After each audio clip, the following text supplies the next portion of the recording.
Hi everybody, it's Margaret here with 60andMe. Thanks for being here today, and I welcome you here on this journey of getting a little older and dealing with all the changes that we are faced with in our world today. I've been thinking a lot as we approach the end of the year and into the new year, what we can do to actually change our world, our mindset about the world, because we're not going to change the world, that's for sure. Things are in a very transitional state, and I wanted to share with you just some ideas for implementing some positive change in your life that can get you through this time. Now, one of our bloggers, Carrie Mitchell, wrote this article. It was called A 4-Step Process to Facilitate Positive Change. And we know if we're trying to change something in our life, whether it's to lose weight or to relocate, move house, or take a different attitude to the situation around us, situation with a relationship or work.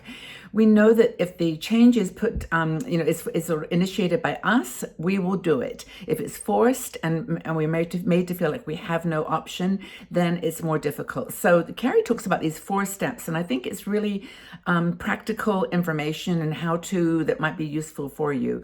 So what are you thinking about changing in the new year? I'm not talking about resolutions or, any kind of, things you're going to be trying to dramatically shift in your life. What are you trying to change? Maybe it's as simple as an attitude to the way the world is unfolding. I've talked recently about how we're all dealing with this kind of evolution of our world. We're having to adapt to a brand new reality. So what are the 4 things that Carrie talks about?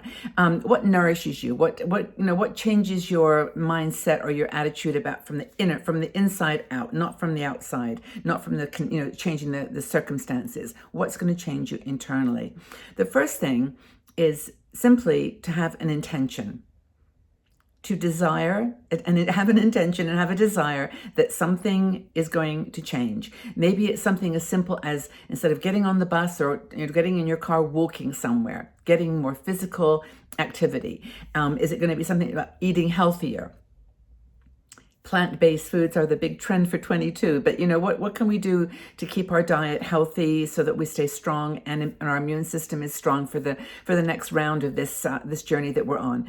Another thing, for example, is, are you trying to change the way you spend your extra hours and turn some of that sitting and watching the television or the TV or the computer, doing something that's got to do with learning, lifelong learning? It could be reading a book. It could, when was the last time you read a book? I'm actually in the middle of one right now, but it's like, I just find 10 minutes a day that I remember that I want to sit down and continue it. It's just making time. And also maybe it's something like learning a new skill or learning how to do something that you've always wanted to do, and it's something that you felt like you always wanted to do in your life. Maybe it's got something to do with dedicating yourself to a spiritual practice, to feel that you've got something in this time of your life to reflect on and to establish your thoughts about your legacy. What were the things that you valued most in your life, and what did you feel you contributed? So these are kinds of spiritual reflections. Maybe that's the change. Perhaps it's got something to do with nurturing a relationship. It could be a personal relationship with your partner. It could be with your family. And it could also be with people that you don't know. It could be the world. Right now we're so polarized, not just in one country or another. The whole world seems to be polarized. And I think it's really important that we, nurture some relationships and establish some compassion. I think that's a really wonderful change that we might want to make. So once you've established your intention, write it down. I know we say this all the time, keep a journal, write it down, but seriously, if you write it down somewhere on a piece of paper, you will be more likely to do it. You'll be more likely to make it part of your life. Say, I am committed to, and then write it down. So we become, this quote is a great one, it's, we become what we think about, energy flows where attention goes. And that's, I think, Rhonda Byrne said that quote, and Carrie talks about it in her article. I'll leave the link, by the way, to Carrie's article. It's a really good one, and I think you'll find it very inspiring. But change your inner programming is basically what she's saying. Shift it. Focus on the things that are really, really, really important to you. The second thing is to state your why. Why are you doing this? It's a really good exercise to sort of say, why do you want to lose weight? Because I want to live a healthier, happier, longer life. Why? Because I want to spend more time with my family and my grandchildren, and I want them to have a memory of me as being a strong and active grandmother or mother. Why?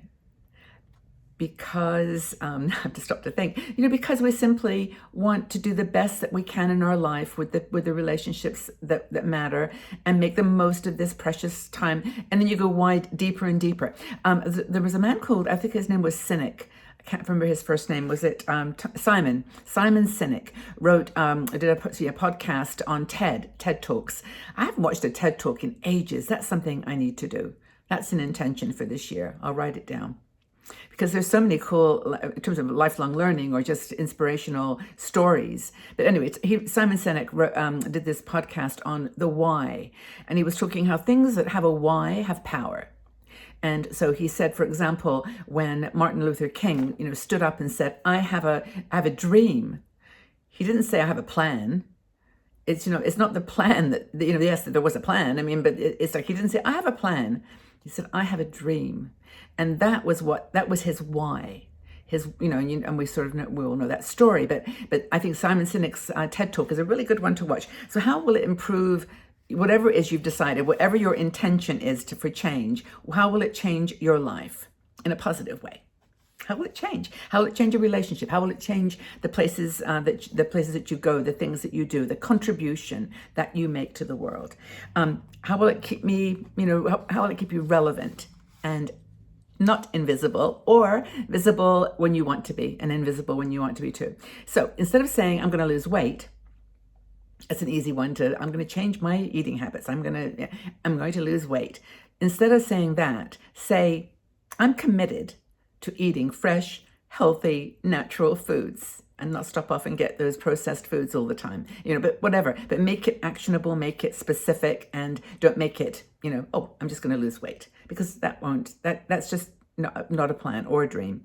So step 3, walk it out. Take action. It's okay to have the intention. It's okay to write it down. It's okay to want to, to do it in a specific way. But then you've got to walk it out. You've got to walk the talk. You've got to do it. And this is the hardest part.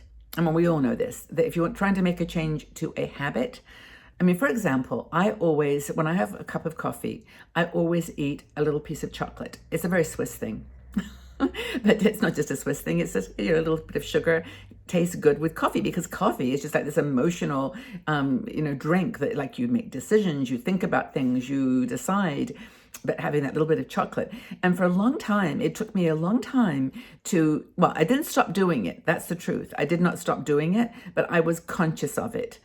And sometimes I didn't even think about it, and I just have a cup of coffee and I wouldn't think about the chocolate. But that's the thing new habits actually are made by taking action. And I think that's the third thing that's really, really important. Take action.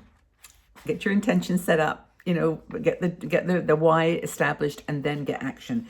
And the step 4, actually the quote, she put a quote in her articles, and I always love these little quotes. It's the third one is, a dream becomes a goal when action is taken towards its achievement. Action is taken towards its achievement. And finally, the fourth thing is become the change. That famous quote about, become the change you want to see in the world. You've got to become it. You've got to live it. Embrace you. Embrace yourself. Yes, embrace the imperfections. Embrace even the flaws. Embrace it all, and be the change in the world that you want to see. There's no magic silver bullet. There's no magic formula. There's no, just you were here on this planet for a reason.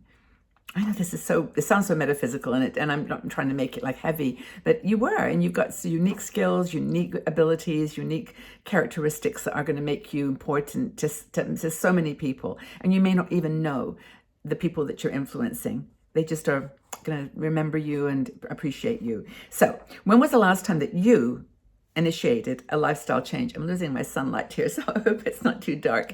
But when was the last time that you initiated a lifetime change?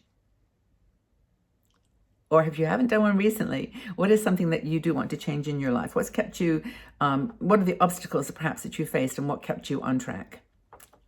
Leave your comments in the section below. Let's help each other here, because I'm sure that we've got lots of women who are dealing with this concept of wanting to change something, having the intention, having even the plan and the why, but having trouble doing it. So put it down below. Let's chat. Okay, have a really wonderful day, everybody. And please, if you did like the video, subscribe to the channel, ring the notification bell. I record 4 videos every week here on this YouTube channel. And if you just press that notification bell, you'll be told when they're being published. So look forward to your feedback, your comments, your support. And thank you again from the bottom of my heart for being here. I love you so much, guys. I really do appreciate everything that you do to fuel our love for older women going through this transitional time in their lives. Let's help each other out on the journey. Okay, lots and lots of love. Take very good care. Bye-bye for now.